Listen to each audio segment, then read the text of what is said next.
igwe anyị apụtago igwe ọtara dike mmanụ n'ebe ugbu a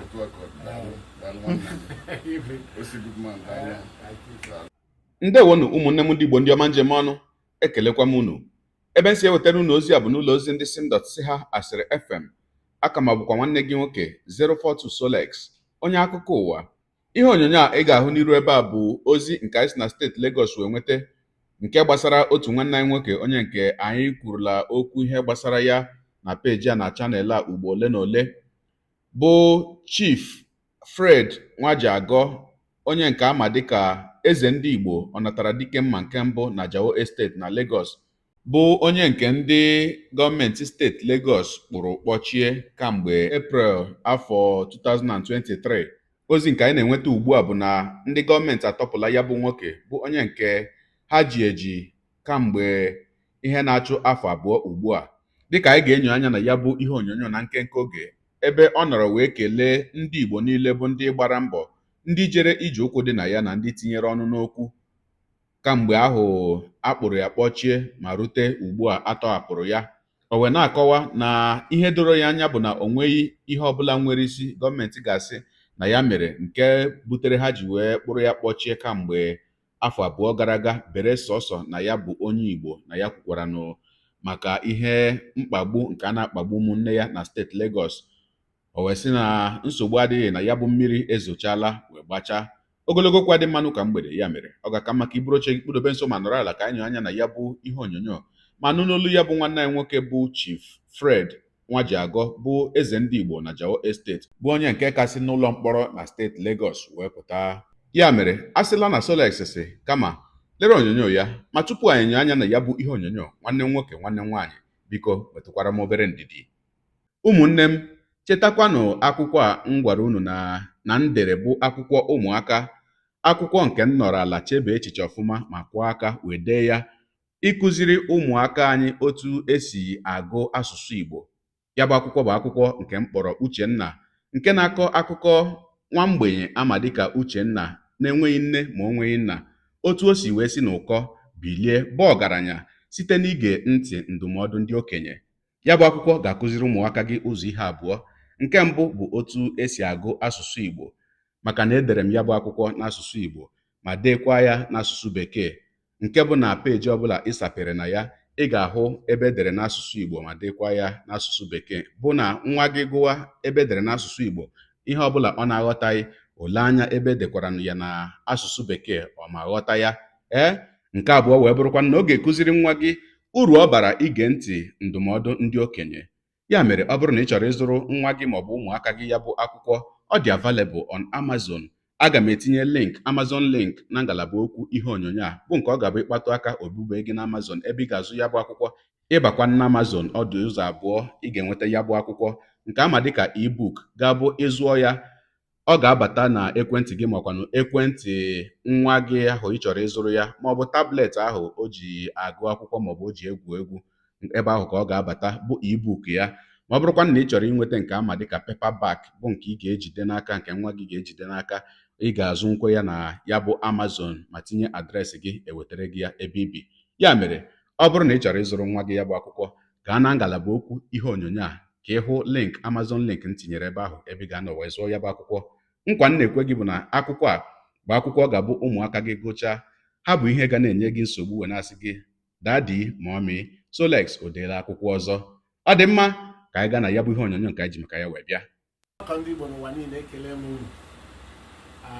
Ebe anyị n'ugbu a bụ na Palace Igwe ọnatara dike mma. Dịka unu si mara, anyị jere ụlọ ikpe echi gara aga, dịka ka Chukwu si mee ya, igwe anyị apụtago, igwe ọnatara dike mma nọ n'ebe ugbu a.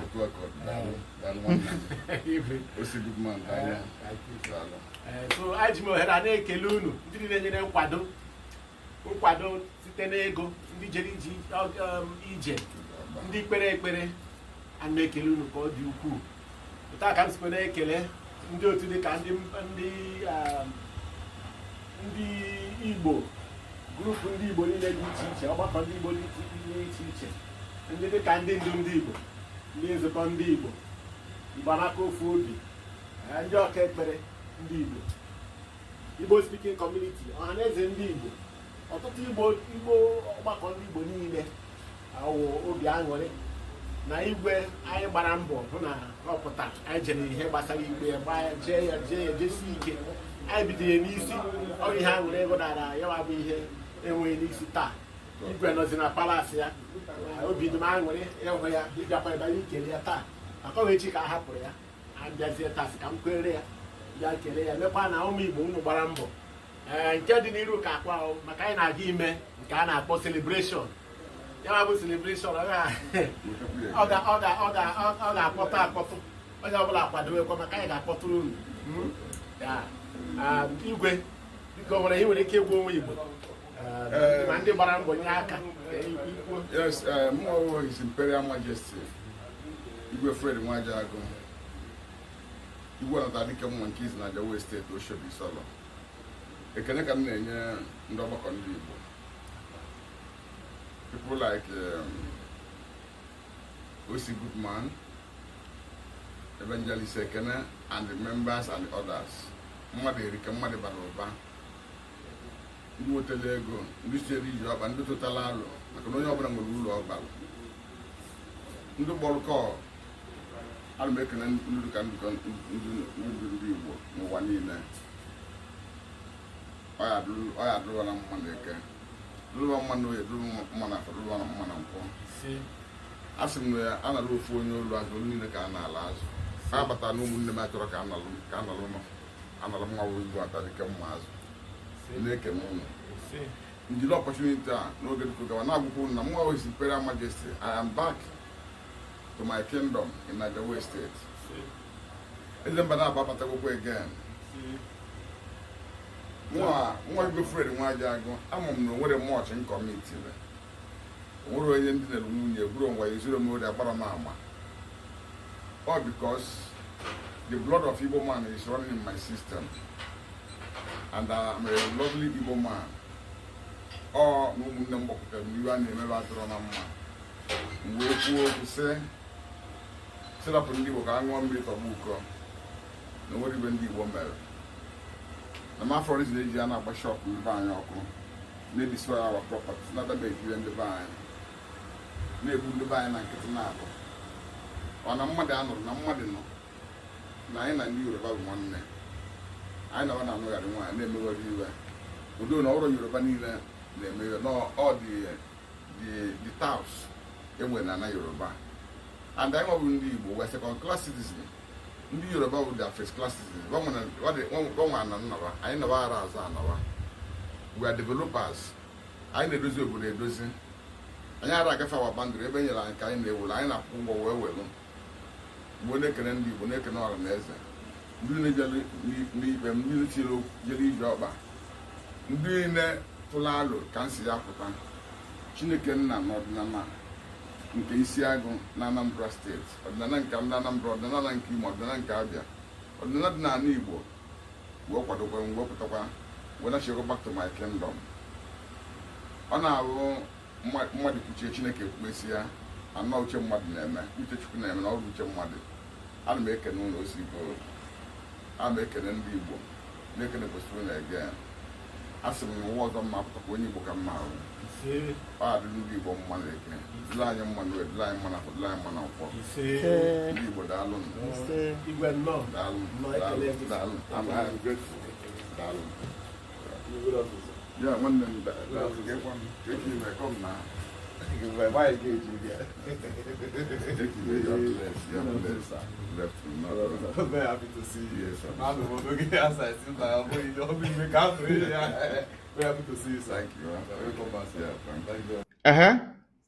ọkwa ikirichala ya bụ ihe onyonyo. Na mbụ ana m asị ya bụ nwanne anyị nwoke bụ Chief Fred Nwajiagụ, ana m asị gị nnọọ nnọọ bụ nke asụọ ya na bekee ọ pụtara welcome. Ana m asị gị nnọọ daalụ maka na ya bụ njem nke ị gara ọ bụghịkwanụ obere njem bụ ihe a. Nwoke ji ezinụlọ, nwoke nwere ihe ọ na-arụ, nwere businesses, anọgide n'okpuru ya ga-akpọchie ọnwa mbụ, ọnwa abụọ, ọnwa atọ, ọnwa anọ, otu afọ, ọ na-achụ afọ na-abụ. Ama m na ihe iji anya gị wee hụ ebe ahụ abụghị obere ihe, mana ana m asị gị nnọọ. nke ka mkpa bụ na ịpụtala. Mgbe m hụrụ ya bụ ihe onyonyo, mgbe m gechara ya ma nụ ihe niile ya bụ nwanne anyị nwoke kwuru ebe ahụ, nke bụ eziokwu bụ na o nweghị ihe o kwuru ebe ahụ bụ ihe ọhụrụ. Ma ọnọdụ ndị Igbo nọ n'obodo Naijiria, ihe niile anyị na-agabiga, ma ụlọ ahịa ụmụnne anyị nọ na steeti Lagos a na-agba ọkụ ebe dị iche iche, ọ bụghị ihe ọhụrụ.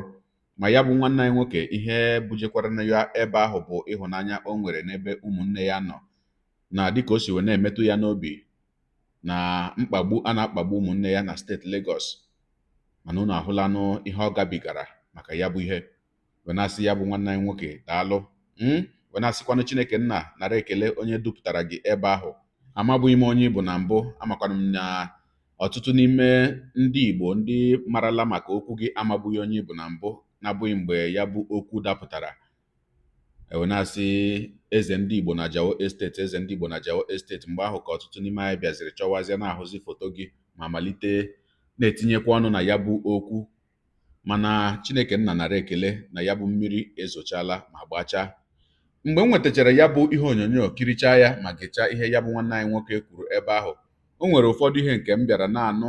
Ụfọdụ ndị mmadụ na-asị na ọ bụghịzi maka ihe gbasara IPOB na okwu ya bụ nwanne anyị kwuru ka eji wee tụọ ya nga, na ọ bụzi maka ihe gbasara na ndị steeti Lagos si na ha amaghị ya dịka eze, mana ọ na-aza eze ndị Igbo ebe ahụ. Anyị wee banyenụ, gbuo ala ma chịpụtawa aja ka anyị maranụ nke bụ eziokwu, ka anyị mara ka ụdị akụkọ ahụ si wee pụta.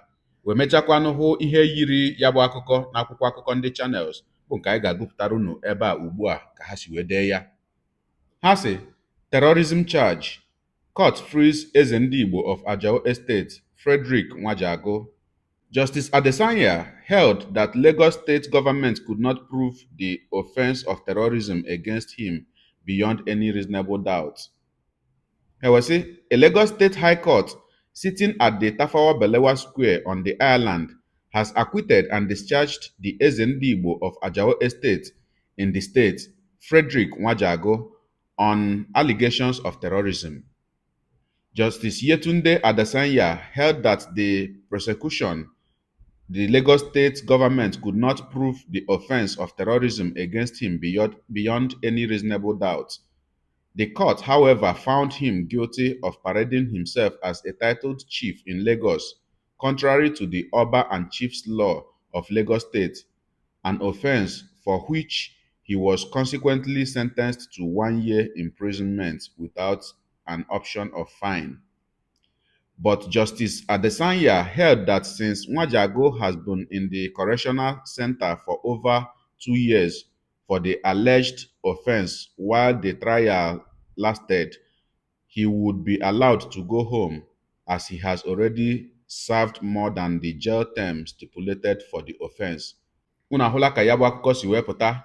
Ihe anyị gụpụtara ebe a na-akọwa na onye ọkaikpe, onye kpere ya bụ ikpe, kpechara wee sị na onweghị ihe ọhụrụ ya bụ nwoke mere n'ihe gbasara ebubo terrorism nke ndị gọọmenti steeti Lagos boro ya. Mana ebe ha hụziri iwu nọ wee jide ya bụ n'ihi na ọ na-aza eze ndị Igbo na Jawo Estate, bụ nke ha si na ha amaghị ya dịka eze. Onweghị onye ha mara chiri ya eze na steeti Lagos dịka iwu steeti Lagos na iwu ndị eze na steeti Lagos si wee dị. Onye ọkaikpe ahụ ewee were maka ya sị na ya bụ nwoke kwesịrị ịga nga 1 afọ maka ya bụ ihe, mana n'ihi na ọ nọọla na nga karịa 1 afọ ahụ ekwesịrị ịtụ ya, o wee sị na a ga-ahapụzi ya bụ nwoke ka ọ lawa, wee bụrụ ihe mere eji wee hapụ ya mkpụrụ ụbọchị 2 gara aga, bụ nke ụlọikpe sisi tọhapụ ya. Otu ahụ ka ndị akwụkwọ akụkọ Channel si wee dee ya ebe a. Ọ dị mma, daalụkwa gị onye na-eso ebere anyị sonye. Ekelekwa m gị, wee na-asị gị jide ka iji. Onye asị ya jide ka o ji, ị mara na nke o ji kacha mma. Ekpere m bụ na Chineke nna ga na-anọnyere gị, ọpụ gị na mbata gị, na-etinyere gị aka n'ezi ihe niile nke ị na-eme. Gị taa bụkwanụ mbụ ị na-ahụ ihe onyonyo anyị, asị gị nnọọ. Onye gị na ya ka nọkwa bụ 042 Solex, onye akụkọ ụwa n'iru akwụkwọ efere mba ụwa. Ya mere, ọ bụrụ na ka m mere dị gị mma n'obi, nwanne, biko ọ bụ na Facebook na Instagram ka na-ahụ ihe onyonyo, pịara m follow. Ọ bụ na YouTube ka na-ekiri ya bụ ihe onyonyo, pịara m subscribe, ya na mgbịrịgba anya n'akụkụ ka ime ike na-enweta ihe onyonyo ndị ọzọ m ga na-ewetara gị n'ọdịnihu. Igbo ndị ọma njem ọnụ, Igbo ndị nwe m, ekelekwa m unu, wee na-asị na ọ ga na-adịrị unu niile mma o. ise ngwanụ tụsawara m ihe onyonyo a na-atụsara m ya bụ ihe onyonyo na-apịrị maka na share button ya mara gị mma ezigbo mmadụ. Udo dịrị unu. Are you looking for an interesting children's storybook? Uchenna is the perfect read. Dive into a world of mystery, adventure, and unforgettable characters. This book is so nice that you won't want to put it down. Uchenna, as written by Chibo Gomeje, offers a unique blend of what readers are calling unpardonable and brilliantly crafted. It is now selling on Amazon. Buy for your kids and watch them ask for more from the author.